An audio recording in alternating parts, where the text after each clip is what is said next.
quite the goof.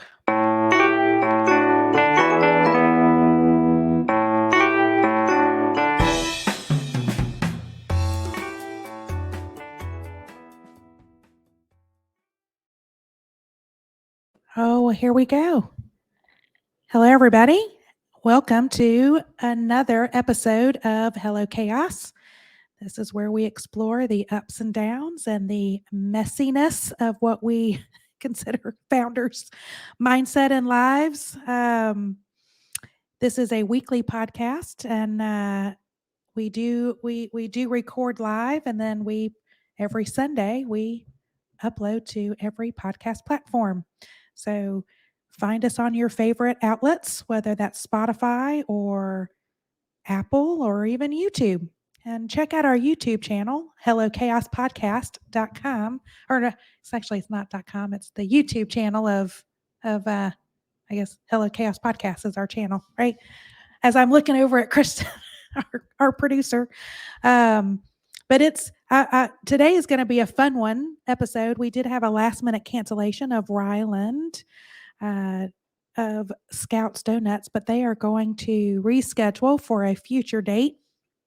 Love to have them on because their donuts are delicious, and to hear their founder journey. Did you make sure to have them send us donuts as a penance? I know I should reach out to them. Donuts, please. But yeah, they were. I love them. It's a husband-wife team, and they have gone from wholesale to now opening their bricks and mortar. But we will talk to them later in a future episode. But today, it's really going to just be, I guess, just me kind of talking.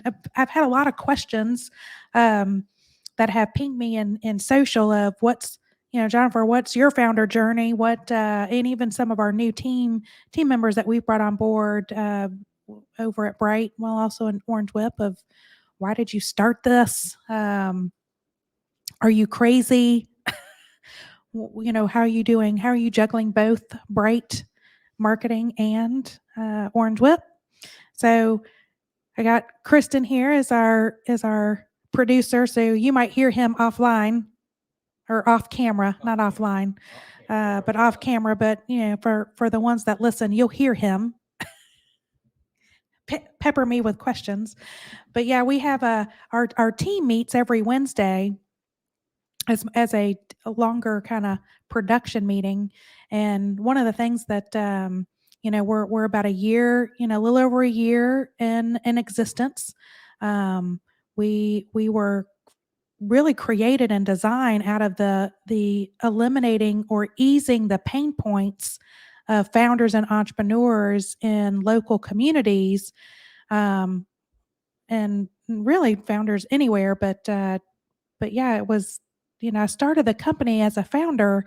I would find myself very isolated, lonely, kind of the imposter syndrome, kind of had those emotions, but really just lost sometimes of, I got marketing and marketing strategies and how to develop brands and build brands. It was really in the operations of running a business, the team building part of running a business. And it's so different from a mindset of when you work for and you're employed by some other company and you're not responsible. It's all that pressure point of taking that risk of everything is on your money, your bank account, it is such a different mindset to lead people than it was when I worked for other people.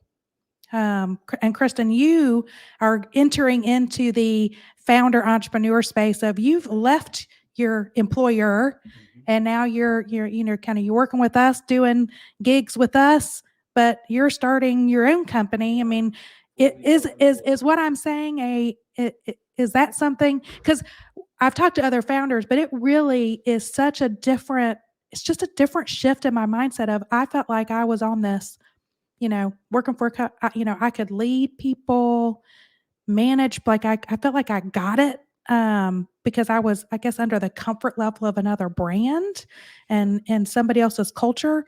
But I do feel like I lead differently here and I have to check my pressure points. Sure. I'll tell you, Different. one of the things that I found very interesting has been, because I've led in spaces for decades, where I've had employees for decades. Right. I say decades; it's been over a decade. And now I'm in a place where it's my name on the line. Yeah. It's my honor. It's my community respect, whatever that's worth. All those things, that pride level. When you start putting that out there on the table, and you start bringing people into it, it changes how you view it. Because it's different. It's like you work for a company. Like, Yeah. oh, it's like that company's, but no, it's my name. Right. Nobody else's. Well, and then also when you bring people in, you're like, okay, I'm spending whatever, whether it's a salary or if it's an hourly of, is it generating results?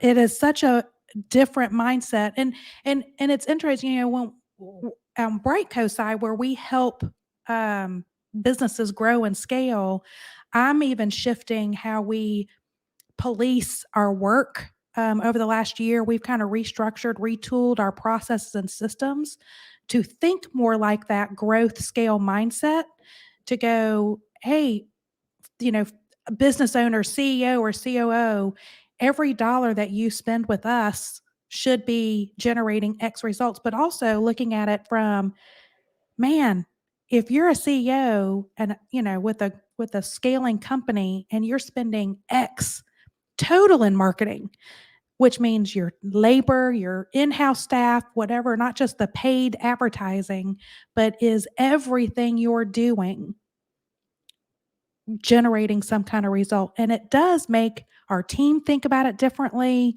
as we're giving that advice. And our clients have appreciated that. Even like looking at social, of a lot of brands, Fortune 500 brands can have the luxury of having an entire agency just, I'll call, pooping out content for vanity metrics of what's my likes and followers. But if you're a, 50 million, 250 million growing company, social media can generate business for you and can generate results and leads, and it should be viewed as an asset, no different than a CRM, or if you hire, 5 people to manage something, it should be generating some kind of return. And yeah, so we've been having those conversations with a lot of our clients of, don't just think of it as, oh, well, we're posting 3 times a week.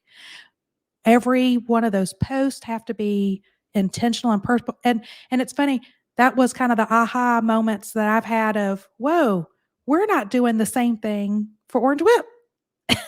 It's like our team is putting so much, of this critique and policing and oversight on every asset must return something, must generate something. That's got to be purposeful.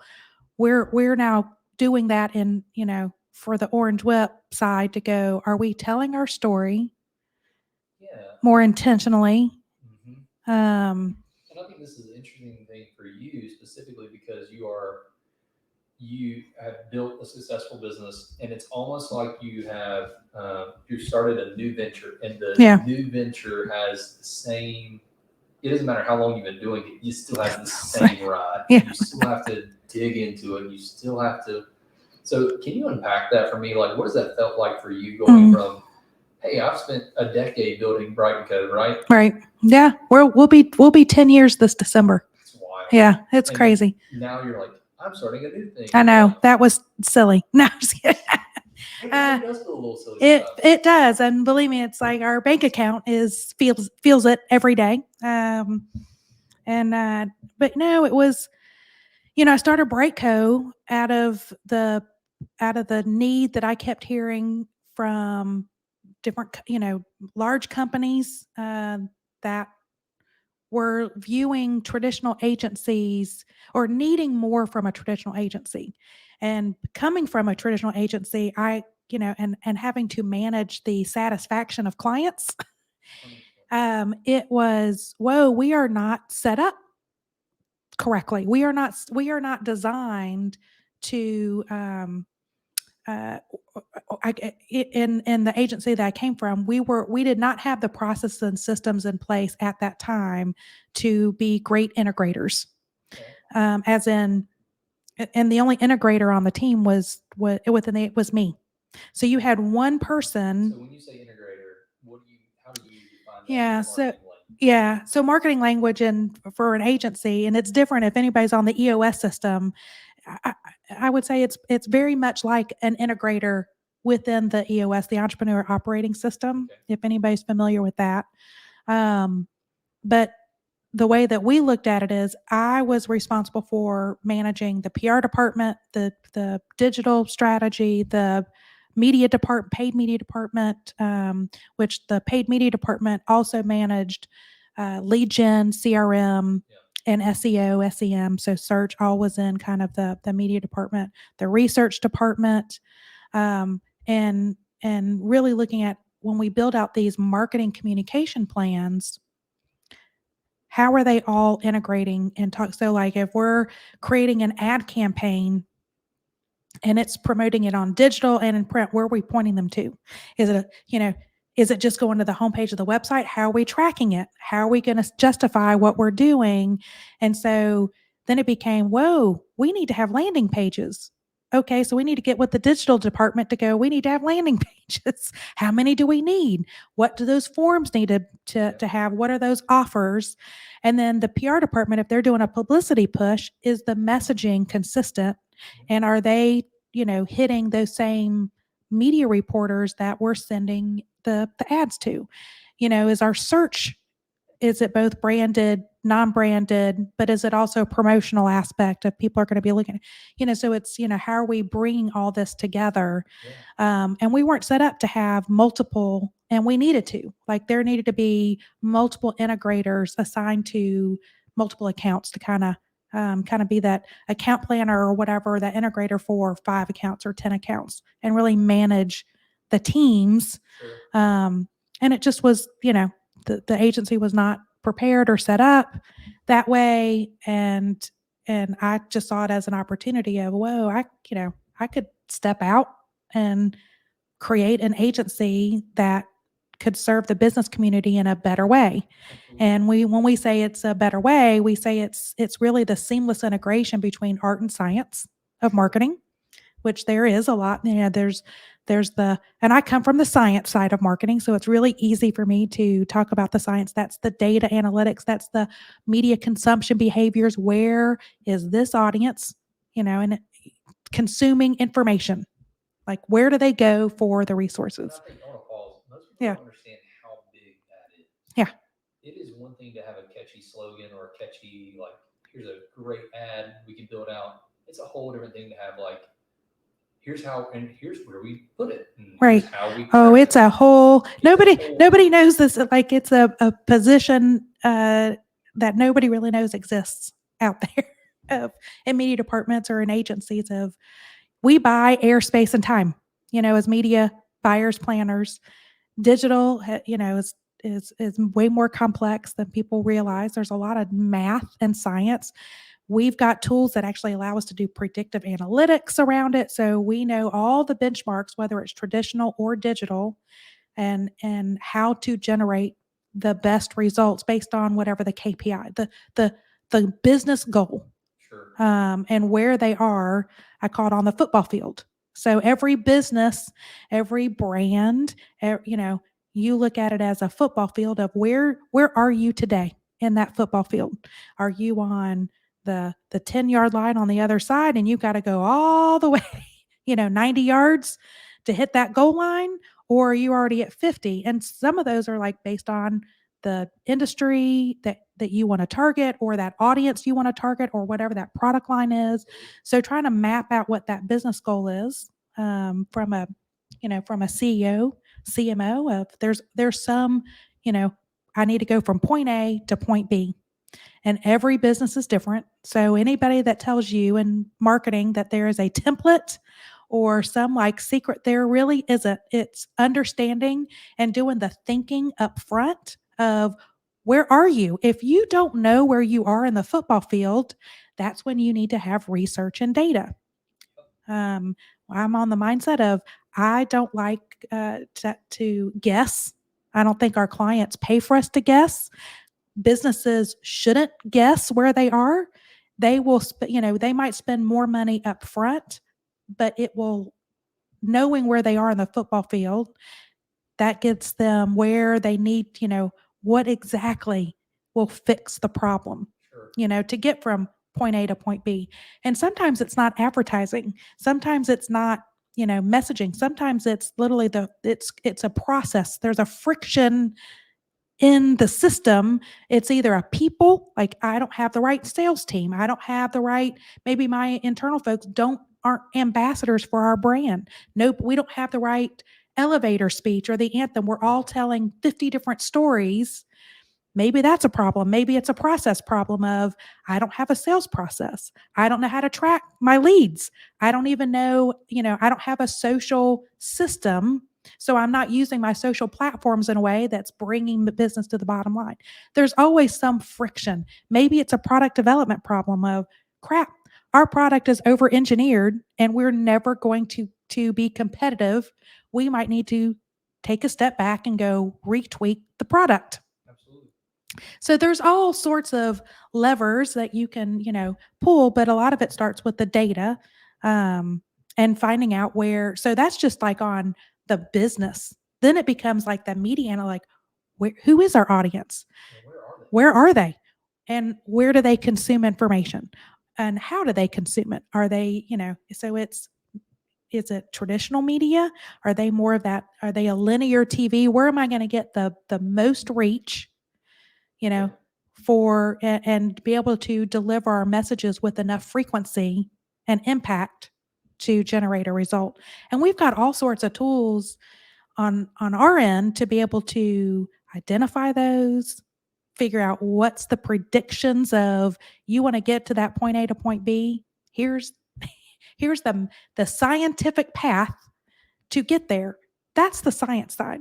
Now that people don't realize that you can't just go and find this randomly on the internet. No. You have to, one, you have to purchase tools. Yes. And two, you have invest to like we've invested in this tool. And this is why, like me, I'm not trying to do the big sales pitch. No. Brian Code, like this is why you would hire a fractional CMO or somebody like a Brian Code, because hey, they have tools and analytics that you don't have.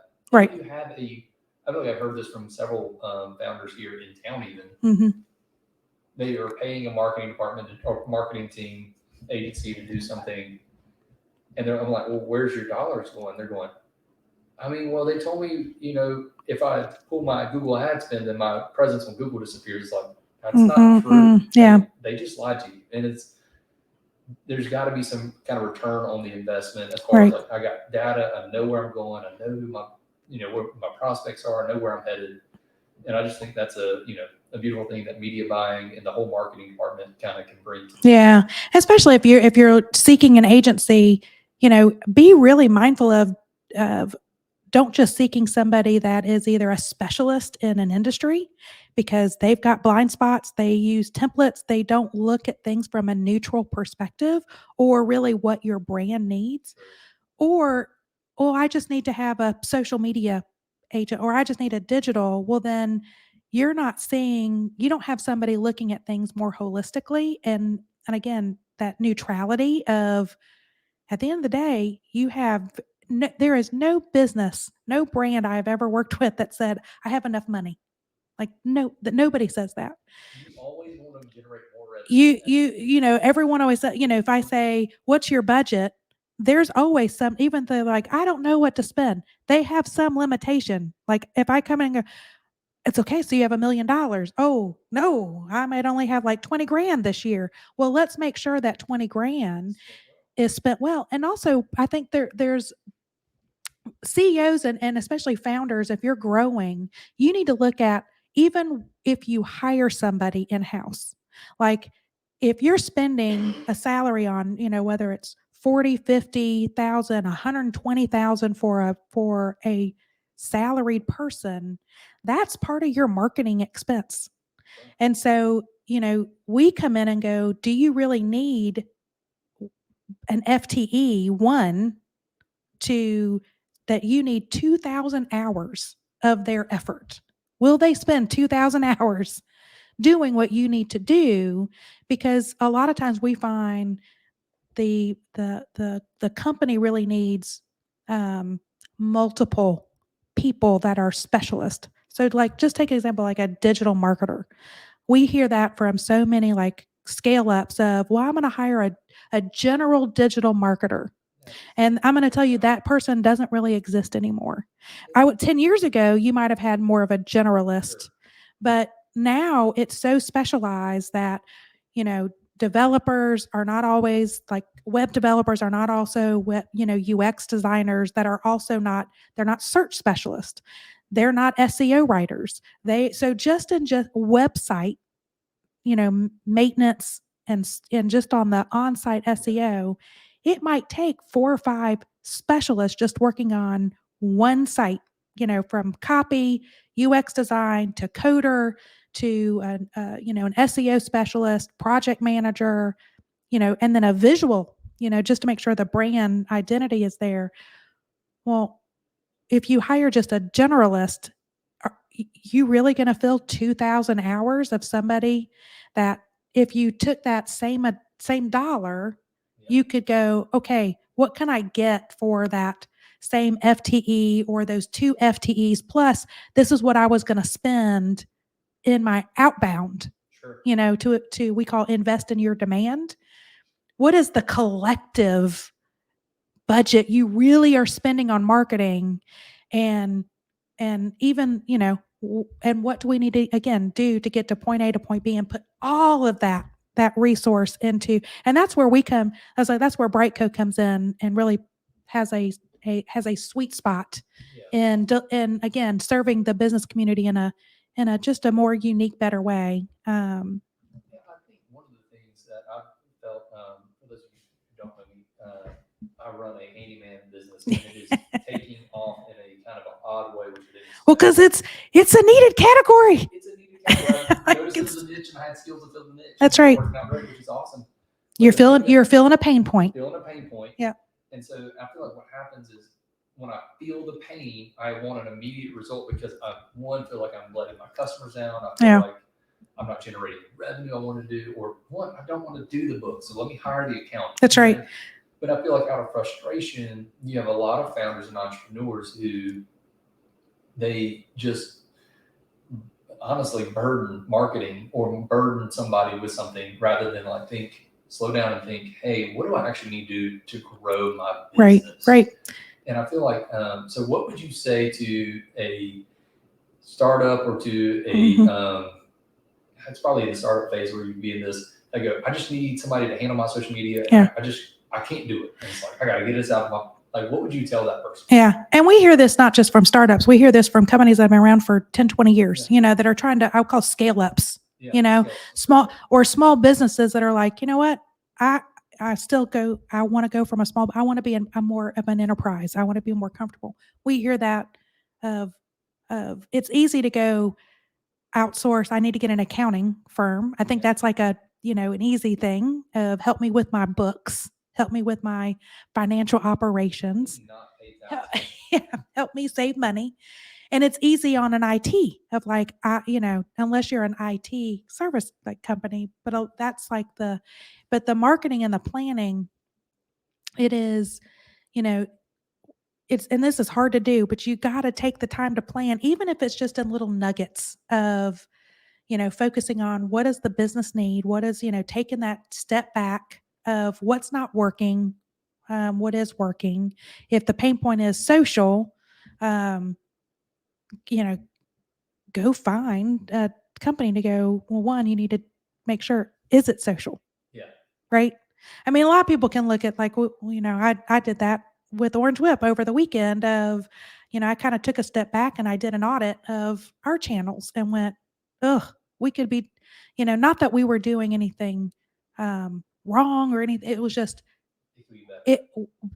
just doing some minor tweaks of, just adding some things to the bio, having our title pages, making sure that we have the right call to action that is synergized with everything else. So minor. but a founder might not have that mindset, right? They're Of very how to do that. I feel like So, so many people start a business because they're like, oh, I have an ability, or right. have a service, or have an idea. If you have the marketing mindset, because marketing is a whole different Oh, world it's where a you whole live in. different world.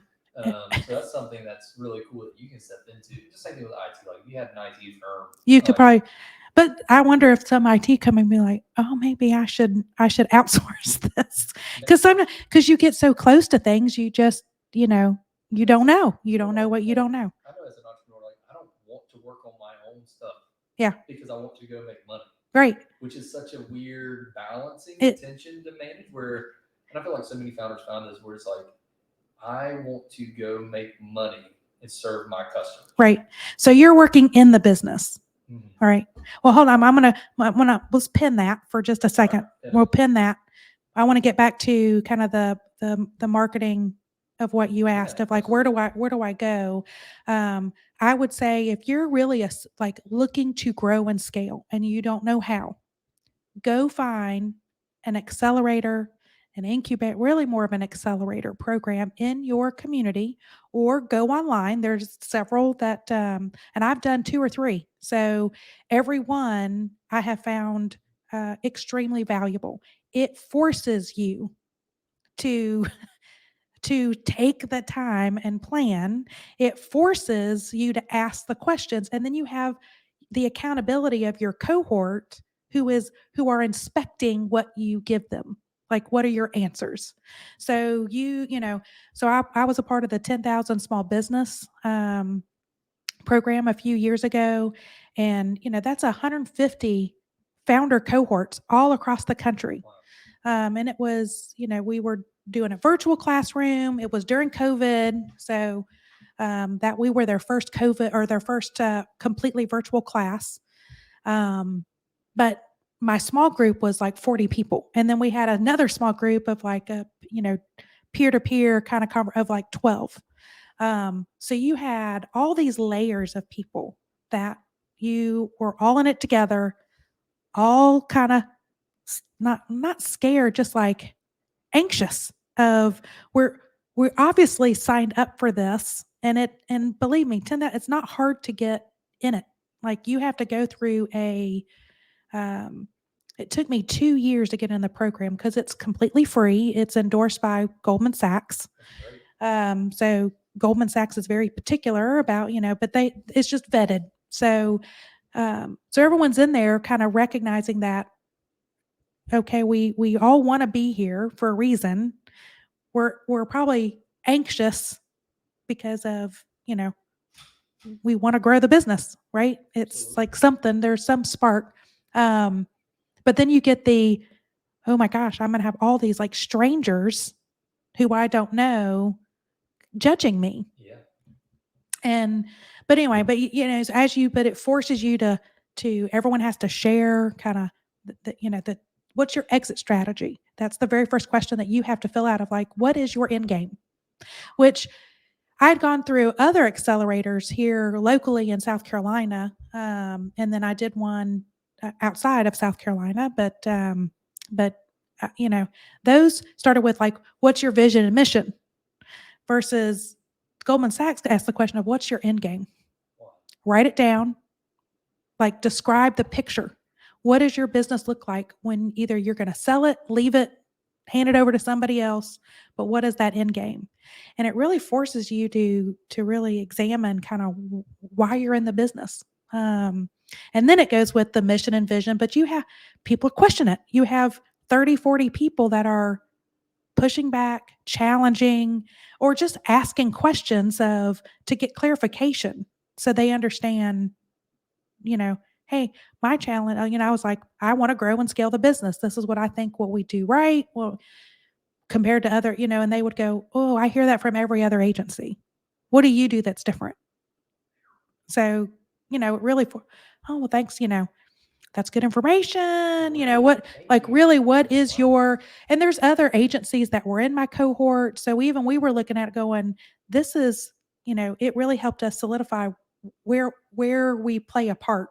And like I said, ours came out of what we do different and unique that we are a small boutique agency I call it in an unagency model where we have all the systems and processes and tools of a big agency to integrate the art and science of marketing, and it generates better results. So that's kind of our um, lessons learned. But then it was like operationally, they did an audit. They're like, you don't have IT infrastructure.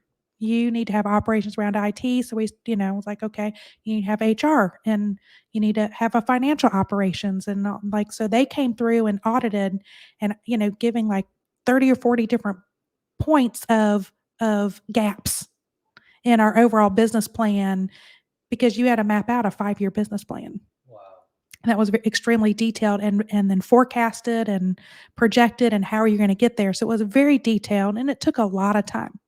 And this was over what was like August through December. And it was about 40 hours a week on top of running the business that you had to dedicate. The accelerator was 40 hours a week Uh-huh. on top of running a business at 40 plus hours a week. Correct. Yeah. Yeah. I'm tired thinking about it. I know. And but I learned a lot. I don't, it was one of the so there are other accelerators that are more like, they're 6-week programs. There's some that are year long that are, monthly. But I recommend those if you're really like struggling to scale the business or maybe you're just starting out and you're like, I don't know how to go from point A to point B. You don't know what you don't You know. don't know what you don't know. Go into one of those. Find whichever one fits you. Orange Whip. That's one of the pain points that we ease is in the 3 markets that we're in today. We are trying to grow into other markets, but the 3 markets we're in today, we have built a resource directory that we have found every accelerator and incubator that exists in each of those markets. So really easy for any founder or entrepreneur that are in the 3 to go to Orange Whip and look for the best accelerator for them. And I think one of the interesting things, just speaking of that resource directory, I feel like there are a lot of people who are like, I need help. I don't know where to find it. And I don't care what community you're in. Yeah. Like, there are entrepreneurial networks inside of every community. Now, some are going to be better, some might be worse. But what we want to do is create a hub where you can go in and just find, like, man, I need some financial help. Right. Click. Oh, here's some great resources I need office space. Yep. Click. And that was, that was the pain point when, as a founder, I just kind of looked at, like I said, I felt isolated. I didn't know what I didn't know. And I kept hearing that in a repeat, not just from the cohorts and my South Carolina cohorts, but the every cohort with Goldman Sachs, the other accelerators that I did outside of South Carolina, and hitting, it just seemed like that was an every market problem of you've got these entrepreneurs and scale ups, startup scale ups, innovators who were going, I don't know where to go, who to trust, or I don't have time. I mean, we've heard that from even people on our podcast of, I don't have time to even look up to Google, like where I should go, what events. They're like, I see events on, Twitter, Facebook, like, oh yeah, I probably should have gone to that. Yeah, maybe next time. And so that's one of the things that, when I started Orange Whip, it was literally to serve and be the only media company that is for entrepreneurs and founders at the local level to go, how do we curate not just create content, but also curate content so that we are that one-stop hub for founders to go, what resources are at my fingertips and who I need to connect with? What are the events I need to go to? I mean, our team literally scours 10 to 15 different calendars in these markets to then put them in an events calendar to go, and then we send those every week. So if you sign up for the content, you get a little email, and that's what it's like. We've heard some founders to go, I rarely go onto the platform, but I love the email just purely for the events that I'll never go to. because I'll never have time to go. But they're like, I appreciate knowing that here are the 5 events that are upcoming in the next week, or the grant deadlines that are opportunities, or the accelerator application deadlines are upcoming. So they're like, I appreciate having just a one place that's then emailed to me every Sunday night while I'm prepping for the week. I've got it. It's in my inbox, ready to go. And that was, that's what I wish I would have had 10 years ago, when I started the business of, because I didn't know where to go to. I didn't know accelerators even existed. I mean, I didn't do my first accelerator until 2018. So I did another one in 2019 and did another one in 2020. So it was, 3 years of working on my business. And then I started another business, which was, crazy. But We'll go back to the beginning where we're talking about the difference between being an entrepreneur versus working for someone. yeah. The Sunday night, like power up for my week, where I'm thinking through my whole week. hmm I didn't do that when I worked for another company. Now you do it. But now I do when I go, all right, I got this whole week and I got this much time and I want to see my family and I want to my kids get one dad. That's it. Right. And so it's kind of like I want to prioritize my family, but also I got this job and this job. I need to make sure I need to go into the store at this point and do this Right. and this. And it's, oh man, I got to make sure to send those invoices. Oh, well. Oh man, did I track mileage for the last month? By the way, just you guys want to hear a massive entrepreneurial fail. I haven't tracked mileage in 2 months. It's going to take me days to do this. Yeah. So, but I mean, I've been there. You don't feel this pain though when you're working for somebody else. I didn't, at least as a W-2 employee, but as an entrepreneur, self-employed businessman, it's a different feeling. And your schedule is different. Like you don't think about a work week in a normal sense, or okay, my day starts at 9. There's a lot, like my day starts at 6 a.m. where because everyone has to work differently, that I need an hour just to like think and regroup before. And then, I've got kids and all that stuff that we do, all the logistic stuff. And then my evenings are way different of, before I go to bed, I'm creating content, or I'm reviewing work. It is just, it's different. You're blocking your calendar differently but you also have the freedom of, it's like, hey, my family needs me or my friend during these windows. So I'm going to block that. Those efforts to do that. And then these are the days that, the time I have off. I try to not have Saturdays where I'm working. I try to use Saturdays as my home time, and Sunday mornings. I try not to do any work until after 5 on Sunday. That's great. So we've already eaten dinner. We're already, the kids they're already gearing up for, the bed and homework, getting ready for the week. But it's like, mom's prepping for the week and getting stuff done. But we're very similar where Friday night, like honestly, we try to take more of like a traditional Sabbath where it's Friday night to Saturday night. No work. Right. And there are some days where it's like, I have so much work to do that I can't stop thinking about it. I know, because you can't. It's hard, and you have to force yourself not to do it. Right. I can't. I'm not very well disciplined in that way, because I won't be able to. I can't shut off that way. So it's I have a Friday night is my not every Friday, but I find at the end of the week, if I don't do what I call brain dump closure, where I've got to just empty my brain and put it out on, I hate to say it, but I put it out on paper in a little journal, but I put everything down of just any issues that I've got, any worries I've got, my to-dos and my tasks. Because if I don't empty out my brain, I can't then enjoy my Saturday. And I won't be able to go to sleep Friday night. I know this was definitely an impromptu episode, but man, that right there is a piece of nugget that has got to get into people's brains. There's got to be the moment where you dump everything out of your brain. And honestly, what you feel, because there's no way to separate your thoughts and your emotions. Like scientifically, there's no way to separate those two. That's right. Obviously, you can make non-emotional decisions, but like they always have an emotional consequence.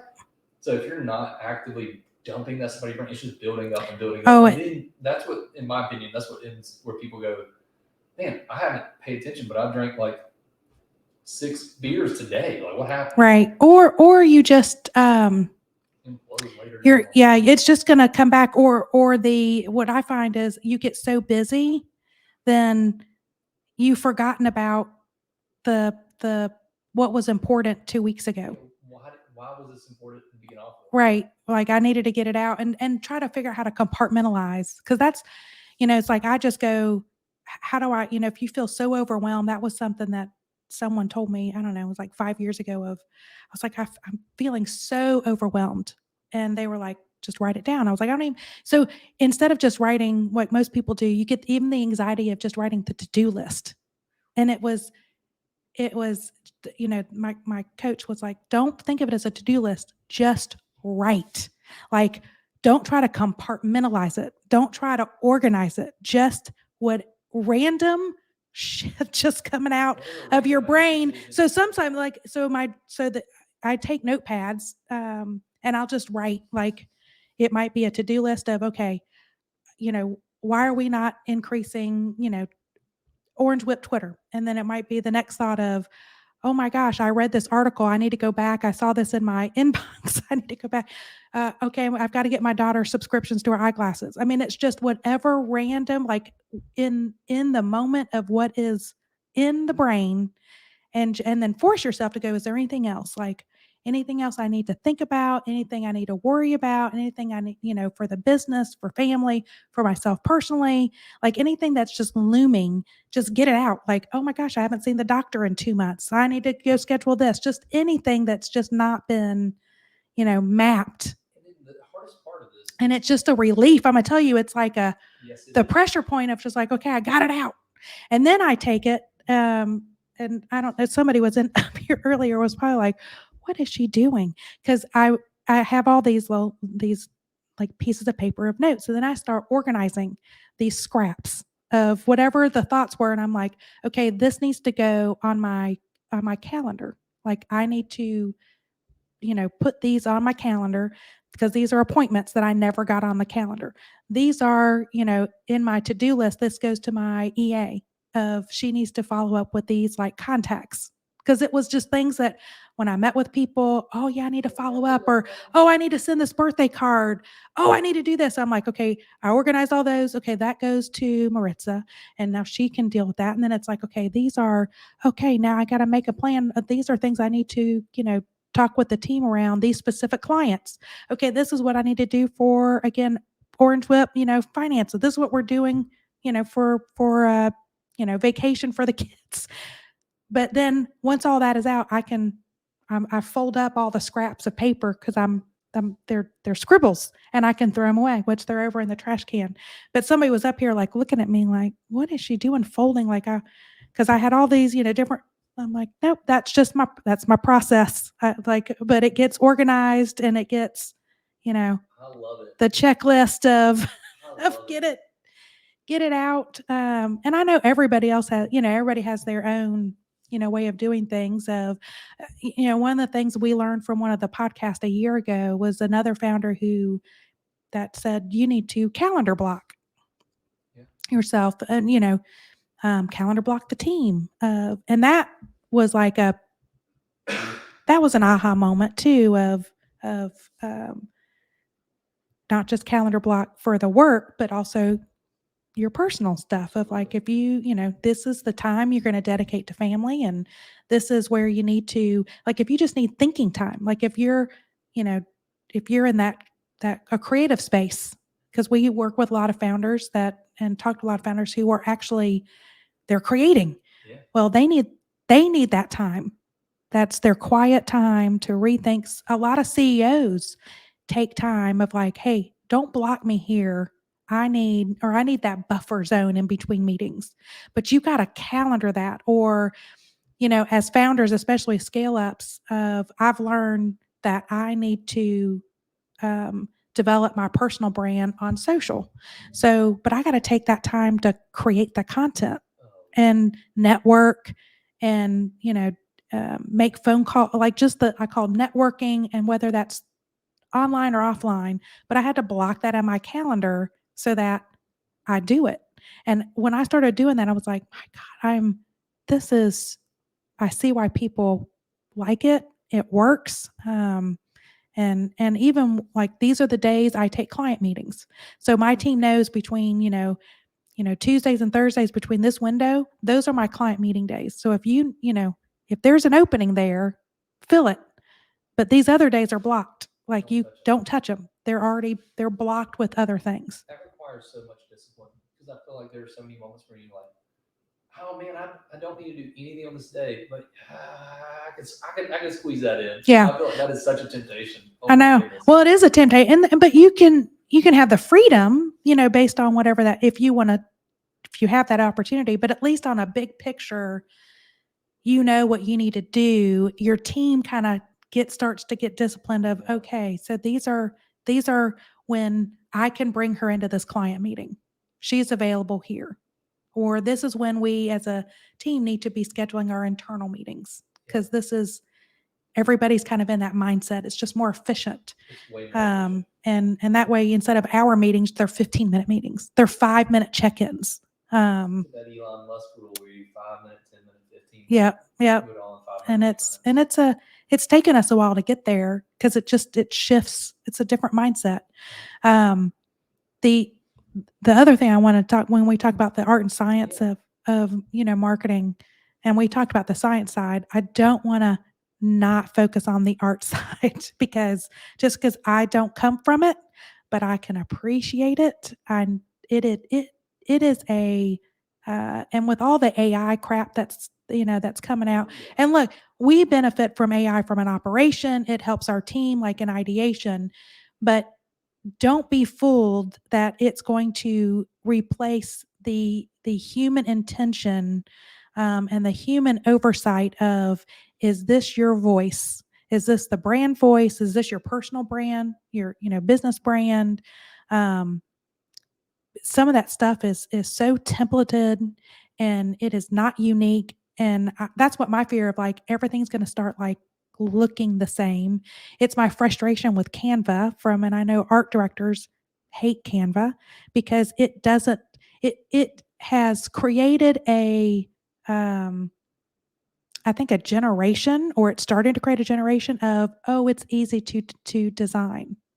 And there is a way to create that, the visuals to get the best, how do we consume it as consumers? How do we relate to it? How does it make us react? And Canva has cheated people. And because it makes it so easy that it's crappy design. And so now that everyone's doing it, everyone's looking like crappy design. And everyone looks the same. So it's not a unique thing, but it's, there is an art to branding. There's an art to building brand identity. There's an art in creating an ad that's going to generate result. And believe me, we've tested these AIs because as a founder and someone that deals with agency operations, I was like, oh, well, if this helps our creative team design faster, more, I can make more money, and it affects our bottom line. Well, I'm gonna tell you, it does, like, it's crap. Like, it took more time because we have to clean it up. Absolutely. So our art director, like, everyone's like, this doesn't save us any. It's, even some of the video cut downs that we use, we still have to put eyeballs, and sometimes it's easier just to go in with our editor just to edit it the way it needs to be edited versus using the AI tool to edit it because it's shit. So I didn't want to not balance out the power of art, and believe me, there is both a training and experience level that comes with great art. And when I say art, it's not just visual, it's the copy. It's how to, there's content planning and there's brand storytelling. And there's both brands need it, marketing plans need it, but they are very different. And I could go on and I won't, but if you're interested, give us a call. But I'll tell you that there is a very different of just content planning, brand storytelling, and copywriting, and there is again that experience, and not everybody has it. Unfortunately, it is, there are good creative people for a reason. Everybody has Um, different gifts. Everyone has different gifts. The saying is that everybody thinks they're a copywriter. Boy, Is you said that is right. a we laugh because the thinks is the key word there because they're not. But everyone thinks they're a copywriter. Everyone thinks they're a marketer. Everyone should be have a marketing mindset, but not everybody is a marketer. You as a founder should have a level of a marketing mindset. How is this going to present? How am I closing the sale? How am I integrating the people? How can we find like you Right. have to have that You need to mindset. have a marketing mindset of what marketing is Yeah, and knowing that like you need to know who you are as a business, what your mission and vision, who you're targeting, what's your brand position, what is your elevator speech, what is your value proposition, and how is that different from your competitors? yeah, What is that? We'll call it your sustainable advantage, and is it bleeding through every single touch point in your business? That's a marketing mindset, knowing that there is a discipline to that thinking. sure. And even if you don't, and a lot of people don't have it, but at least know that that's why you hire agencies. That's why you have a chief marketing officer or a VP of marketing on Absolutely. staff that, and if you can't afford that level, that's where, agencies Absolutely. like us come in as like fractional. But yeah, there is a marketing mindset, but everybody is not a marketer, and not everybody is a copywriter. Not everybody is an art director. Those are skill sets that exist for a reason, and people are very, very good at what they do. I came out of the music world and as a tour musician, a lot of people think that they are a singer. Singer songwriter. They ain't. That's right. They ain't. You No, might can sing, you might can make notes, but everybody I think can relate to the fact of like, I'm not going to win American Idol. You know, we're right. it's Like, hey, look, I'm a church singer, and yes, I can sing in the pews, but I but I ain't. ain't. Don't put me up I, for a solo. You know what I'm saying? right. I'm not going to fill an 80,000 seat concert hall. Absolutely. I love the idea of feeling like I can sing in the car and have a good time, but I'm not getting on stage with a microphone. That's I right. know myself well enough to know that's a bad idea Yeah, that's for right. me and everybody else. And the That's same good. thing goes for like a lot of these. I think going back to the entrepreneur, like outsourcing them as a thinking about Brightco, thinking about why this is important that we as Orange Whip have put this resource together. Is there are going to be moments where you are a phenomenal entrepreneur, you're a great business mind, but you are not the best accountant. You are not the best marketer. You are not the best IT. You are not the best at these blank, blank, blank. Or And or that's okay. or how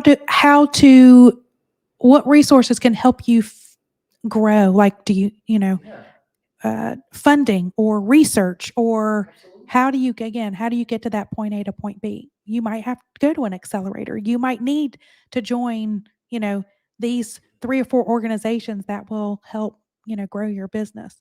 And it's interesting, we talk about you're now in your business. I'm in the business. Like I am couple years ago, I was working to work on the business and not be in the business. I'm now back in the business. But that's what the July edition of Orange Whip that's coming up. The whole focus is this we call the CEO mindset of, Yeah, a lot of founders, like you said, you're in the business. You started the business because you specialized in something yeah, and you're really, really good at that and you're growing and scaling the business. But at some point to scale it, you've got to like build your team out. Then you have to have operations. But a lot of times you're still in it. Whether, we've seen founders who have 150 people, the CEO is still in the business. Like they're not working on the business yet.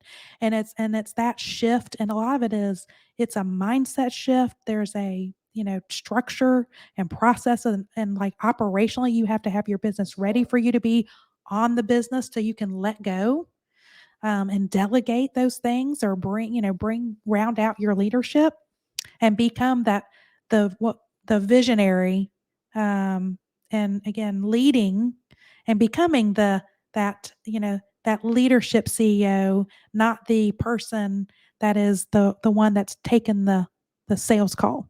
Yeah.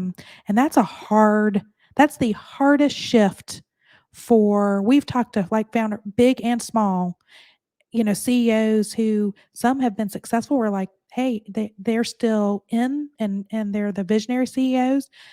But if they're also funded, that's where it gets scary because a lot of those folks get removed from their own business. That's tough. Wow. And so because they didn't either have the right mindset or they weren't producing what the advisors or the fund manager was expecting of them, the VCs. So, but there that was kind of what we heard in the back end of founders were like, ugh, yeah, I wish I would have had that mindset earlier. Even if I was in the business, just to be able to start making that shift earlier than so that's what we're going to be talking about in the July edition is we've got some great folks that we're talking to in Greenville and uh, Skip Wilson with Draft Ad Technology is our feature in the Greenville The podcast was in and we did a too. podcast, and he kind of talked about a little bit in his podcast too. And then we're talking to Karen Jenkins in Columbia. She's going to be our feature for the Midlands area, and she's got her own consulting firm. And she coaches founders and entrepreneurs of Amazing. how to go from being in the business to on the business. So her story is great, and she scaled her own business.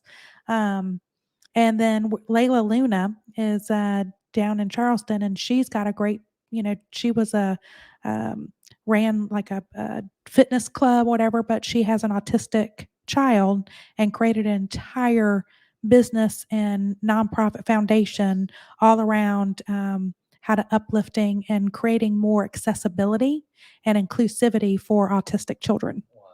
So and just again, their journeys are in there. So check out the July editions. We'll be launching that this weekend. So look at it for the yes. So sign up. Go to orangewhip.com, and that's orangewhip.com. Subscribe, and you get the weekly whip, which is the newsletter that comes out every Sunday that has the events that has, whatever the content, the latest content, the latest podcast, which would be this one. Amazing. Amazing. Um, and then, yeah, if you like our content, please subscribe to Hello Chaos. Go to our YouTube page, subscribe there, and we would and watch the video. But you can listen, watch, but go to YouTube. It's again Hello Chaos channel, the Hello Chaos podcast channel on YouTube. Subscribe and like our content. Great. And the good thing is, I feel like with Orange Whip is we provide all this for free, and this is coming in. The goal is, well, I guess we've already started at this point. Ads, we're putting ad spaces in.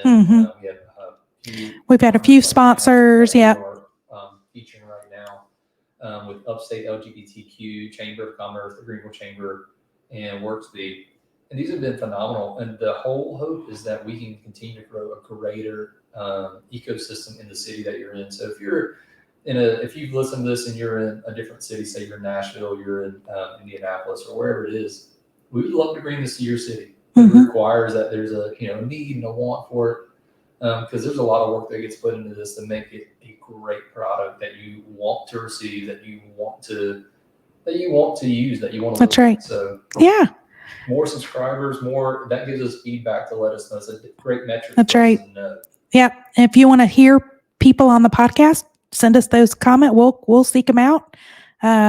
We're Hello Chaos especially is getting traction among the podcast community, which we network with them daily and weekly, and that's been a fun journey to listen from other podcasters and even founders of some of those businesses that they're talking about. So yeah, we're getting the traction there. But yeah, if you guys want to hear from somebody, or if there's content that you want us to focus in the edition in the articles and stories, like I said, July issue is talking about the CEO mindset. August edition we're putting together. Actually, we start shooting and doing interviews next week for the August issue, and that's on women enterprises, women business owners, and Black business owners, talking about just like the minority business kind of what barriers, how are we overcoming, kind of all those issues. September is upcoming on the financials, like how running your business by the numbers and the importance of managing your business, and all the financials, whether you're starting, what scaling, and you need, traditional lending and funding, or if you're, grants, and or you're looking for like VC, seed money. We're going to be exploring all of that in the September issue. And then October is one that I think is going to be super important, and that is around founder mental health and CEO mental health. And it's scary how the suicide rate is crazy within the entrepreneur and founder community. So what are we doing to take care of ourselves? That's great. Is we're going to be talking about that, and I can't remember offhand what November, December is, but yeah, but that's what we like to look forward to. So go subscribe to orangewhip.com, and we will sign off from here. We'll see you next week.